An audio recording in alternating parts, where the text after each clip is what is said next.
অসমত যোৱাকালি পেহেলগামৰ ঘটনাৰ পিছত আৰু যোৱাকালিও আমি দেখিছোঁ যে ফেচবুকত একাংশ লোকে এই ঘটনাটোক হয় আদৰণি যোগাই জনাইছে নহ'লে খুব ফূৰ্তিৰে তেওঁলোকে কিছুমান ইমজি পোষ্ট কৰিছে। তাৰ মানে এইসকল ব্যক্তিয়ে সন্ত্ৰাসবাদক সমৰ্থন কৰে।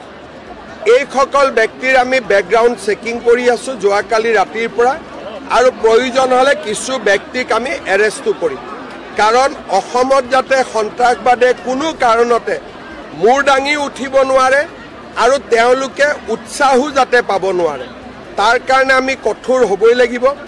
যোৱাকালিৰ পৰা আমি লক্ষ্য কৰিছোঁ যে এছাম লোকে বিৰাট ফূৰ্তি পাইছে আৰু যদি সন্ত্ৰাসবাদ আক্ৰমণত মানুহ মৃত্যুৰ পিছত কোনোবাই যদি ফূৰ্তি পাব পাৰে তাৰমানে তেওঁলোকেও সন্ত্ৰাসবাদক প্ৰত্যক্ষ বা পৰোক্ষভাৱে সমৰ্থন কৰে।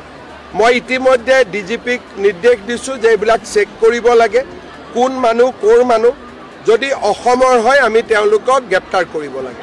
দিল্লীত বোমা বিস্ফোৰণৰ ঘটনা ই গৰিহণাযোগ্য আৰু ইতিমধ্যে আপোনালোকে গম পাইছে যে যোৱা দুটা দিনত এক বিশেষ ব্যক্তিৰ হাতৰ পৰা ডক্টৰ বা তেওঁলোকৰ হাতৰ পৰা বহুত বেছি বিস্ফোৰক সামগ্ৰীও পুলিচ আৰু চোৰাংচোৱাই জব্দ কৰিছে।